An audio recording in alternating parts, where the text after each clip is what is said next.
done the work, the team is aligned, and the project roadmap ahead is clear. Until that one stakeholder steps in.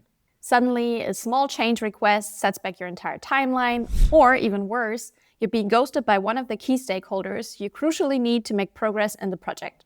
Most project management advice tells you to manage expectations, but they never tell you what to do when one of your stakeholders is a literal brick wall. In this video, I'm breaking down 4 psychological shifts to handle disengaged or difficult stakeholders so you can stop chasing people and start leading your project to a success. Tip number 1, the combined arms strategy. Most project leads treat stakeholder management as a solo sport. You try to be everyone's single point of contact and end up being exhausted, while most of your stakeholders are still not really engaged. To fix this, we use a technique that is used in strategic military battles called combined arms. In a real battle, you don't just send in one soldier alone. You coordinate different units so they can protect each other and hit the target from different angles. In project management, that means that you need to start delegating your relationships. And for that, you basically divide your team, your project team, into 3 different roles: Infantry, Artillery, and Cavalry. For the Infantry, you basically want to pair up your project team members with the suitable key stakeholders. So, for example, if you have a more technical stakeholder like a CTO, you're going to pair them up with your lead developer. So let them grab a coffee, let them kind of build a personal relationship, and when you're in a status meeting, try and delegate the more technical questions from this stakeholder towards your lead developer so they know how to answer it for you. A crucial note here: do not let your ego get in the way. Because as a project leader or project manager, it's very tempting wanting to be the one and only who answers all of the questions so that you feel important within that project. But a real leader knows the goal isn't to be the loudest voice, but for the message to be heard in the room. Then you have the artillery, your data. Now, difficult stakeholders often hide behind vague objections like, I don't think that this is safe, or I don't think we have the budget for this. When this happens, you need to hit them with the hard facts, with data, security audits, case studies, and so on. Because when the data is undeniable, the brick wall that they build starts to crumble. And then lastly, you have the cavalry. These are your specialists that you don't really use every day, but only for specific meetings. So you bring in a subject matter expert when you're hitting a wall with a very difficult stakeholder that needs to be convinced.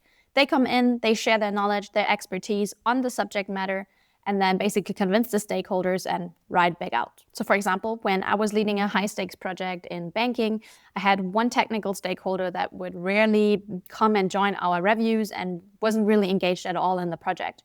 And because I have more of a business background and I was rather new to the company, I was asking one of our developers in the team who had been in this company for a long time and who had been actually working with this particular stakeholder in previous projects.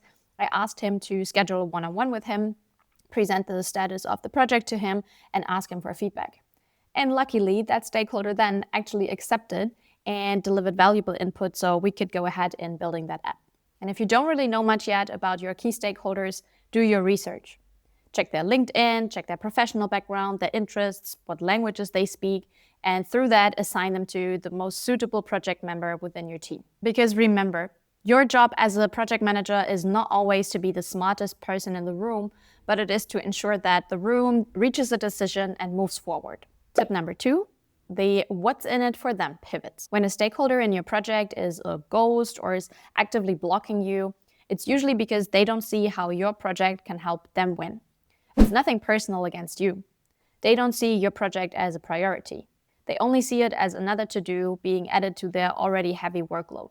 Now, sending 5 more follow-up or just checking in emails is only a waste of time and will probably only annoy them more. Instead, you should try and schedule a one-on-one call with them, or even better, when you're in the office, try and catch them at the coffee machine and basically pitch to them how your project can be a gain to them personally or to their department. In one of my projects, I couldn't really get the marketing department to engage in my project, but I really needed them to move forward.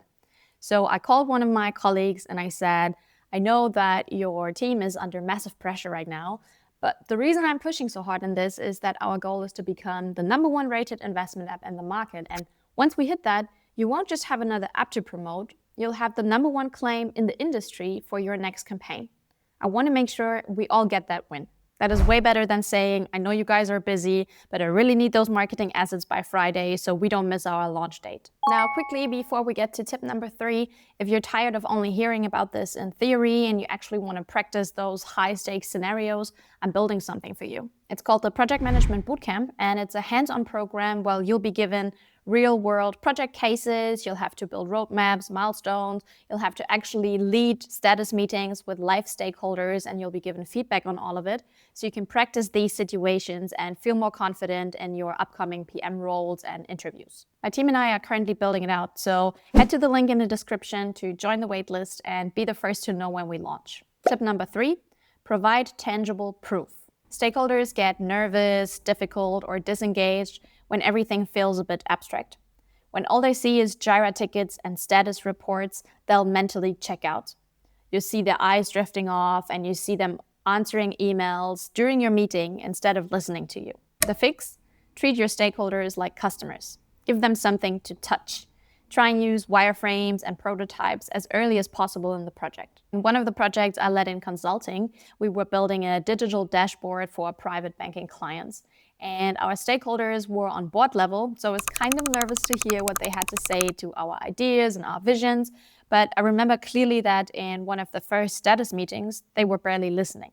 For the next meeting, I had the team come up with a mock-up of that dashboard, including their logo and their corporate colors, so that it was more tangible what we were building and what they were actually spending their money and time on. In the following meeting, we then showed them a video of a click journey that a typical customer would go through so that the customer experience would become more clear. And in both of these meetings, the stakeholders were virtually raising their hands lots of times to basically raise any concerns, say what they liked about it, and say what they didn't like. And this is what you actually want in a project. You want your stakeholders to be engaged and share their opinion and feedback early on so that you can integrate that feedback and meet their expectations. That brings us to tip number 4.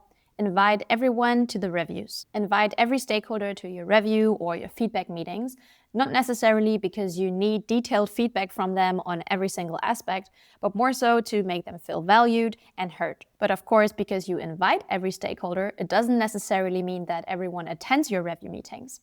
And that can be a trap, because later on in the project, they will claim that they've never seen this or they've never been consulted on this and try and jeopardize your whole project. To fix this, you have to make the meeting impossible to ignore. Now, don't just send a calendar invite saying project update, but actually send a targeted agenda a few days ahead of the meeting where you mention the stakeholders that you need by name. So you can say, Section 2, impact on marketing budget, review by Linda. Because people are much more likely to show up if they know that their actual territory is being discussed.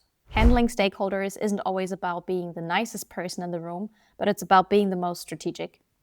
If you found these tactics and techniques helpful, leave a like, subscribe, and let me know in the comments below what was the most difficult stakeholder you ever had to handle. I'll see you in the next one.